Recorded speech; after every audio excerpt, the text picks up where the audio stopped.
Turning to local politics, we'll continue our series of interviews with candidates for this year's city elections. Our guest is running for City Council in District 5, which contains Hyde Park, Rosendale, and parts of Mattapan. She's currently Executive Director of Hyde Park Main Streets. We'd like to welcome Patrice Gattozzi. Patrice, thanks for being with us. Thanks for having me.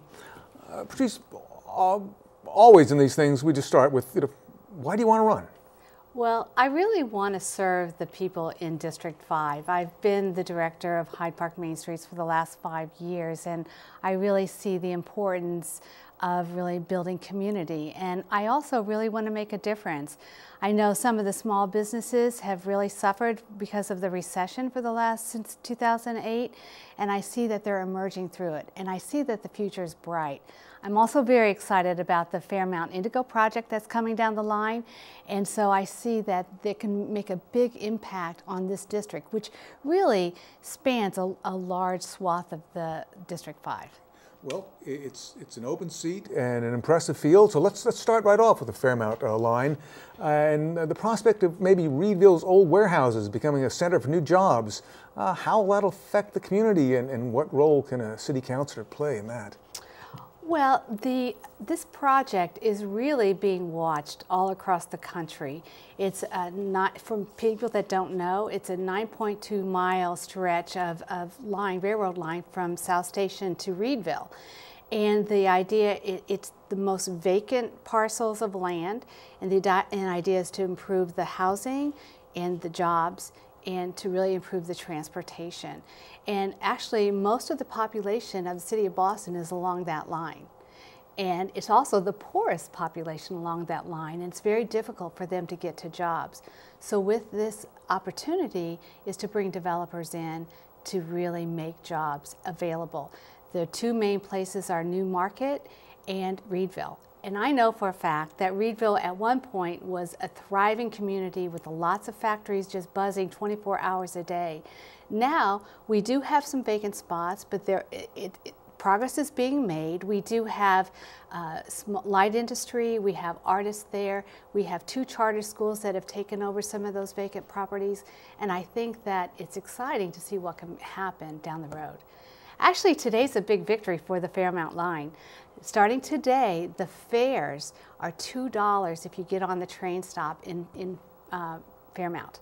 I can walk down to my street now, get on the train, and get into Boston in 10 minutes and for $4 round trip.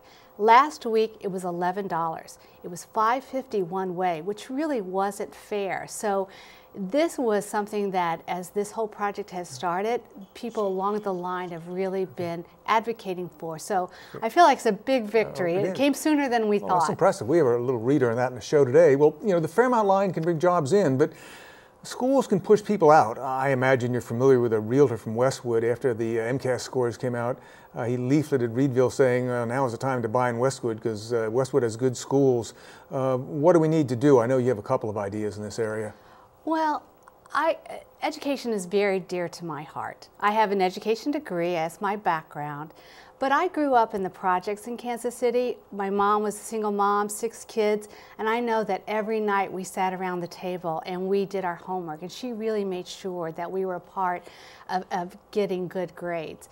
And I really believe that every student can learn, and having taught in the Boston Public Schools as a substitute teacher, I've seen a lot of great teachers, so I'm not afraid of the teachers of the school, but I think that we need to bring that component of the parents back in. I think that we should take some of the transportation money that would be reduced and really make improving the schools a commodity, bringing those resources in. I think that we should also include arts education and physical education. It's really proven that those things help stimulate children. I know Dr. Johnson's worked on that. She's improved bringing the arts, but we haven't finished the job, and I really want to be a part of that, working towards finishing that, some of those prongs in helping the schools get better. But I think everybody can take a step back now and maybe look with fresh eyes. With a new administration and new superintendent, I really want to be a part of helping that. I think I've had a lot of experience. I worked as an advocate. I was on the site council for many years in all the schools that my children attended.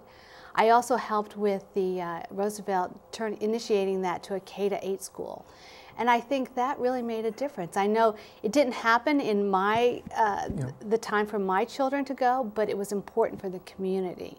And I think if we do that, it will help build the fabric of the community, bringing the people together. There's a new study out by the Rappaport Institute shows that parents don't want schools with low MCAS scores. That's no surprise, but it also showed that parents prefer the K-8 idea to the K-5, and that's not obvious to me, but you've been involved in this. Why do they prefer K-8 to K-5? Well, there are two reasons in Boston, because a lot of parents want their children to go to the exam schools. That's every parent's dream, is to get into the exam schools.